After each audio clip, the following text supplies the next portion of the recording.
Anchor podcast के द्वारा प्रायोजित साहित्य रेडियो मंच एक बार फिर आप सभी श्रोताओं का स्वागत करता है।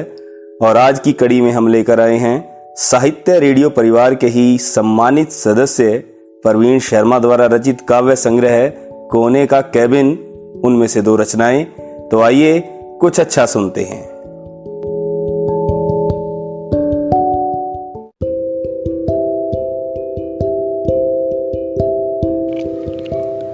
साहित्य रेडियो सुनने वाले सभी श्रोताओं को मेरी ओर से सादर नमस्कार। 2 कविताएं आपसे साझा करने के लिए पहुंचा हूं। एक तुम्हारे होने से फर्क हजारों पड़ते हैं, एक तुम्हारे होने से संकोच मिटता है मेरा।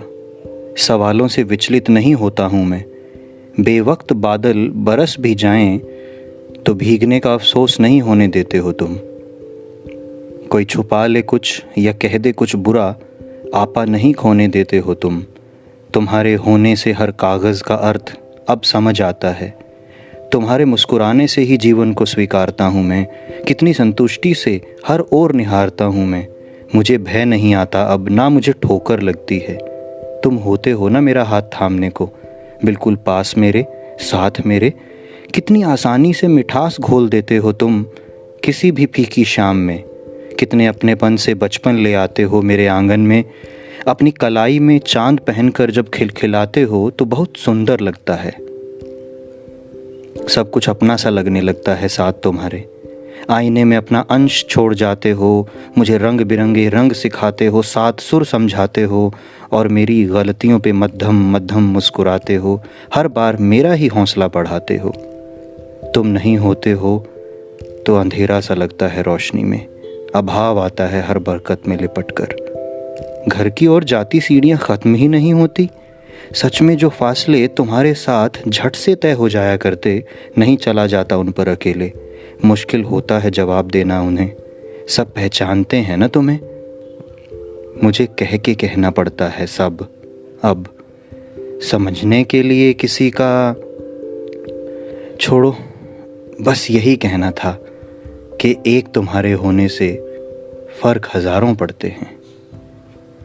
एक दूसरी कविता भी है, बड़ी लज्जत भरी लगती है मुझे ये। जब कही गई बहुत साल पहले पढ़ाई के दौरान यूनिवर्सिटी में, तब से लेके आज तक बड़ी याद सी रहती है।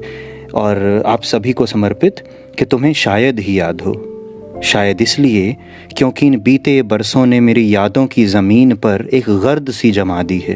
हो सकता है तुम्हारे वहाँ भी हवा का तेज़ झोंका ना आया हो। मैं याद दिलाना चाहता हूँ हमारी वो छोटी सी बहस, जब तुम लाई थी मेरे भेजे ख़त एक सफ़ेद लिफाफे में बांधकर, मेरे लफ्ज़ मेरी ही आवाज़ में सुनने के लिए। हल्की सी गांठ लगी दिखी थी मुझे। तुम कसकर पकड़ी थी, मैंने तुम्हारे हाथों से छीनना चाहा था, बस यूं ही।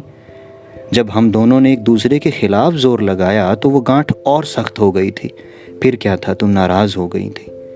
तुम्हारे लाह कहने पर भी मैं वो गांठ न खोल पाया था, न बता पाया था उसकी वजह। तुम तो आज तक नाराज़ हो। क्या आज भी ये समझ नहीं आया? मुझे बंधन बांधना आता है, बंधन खोलना न पहले आता था, न इन बीते बरसों में सीख पाया हूँ।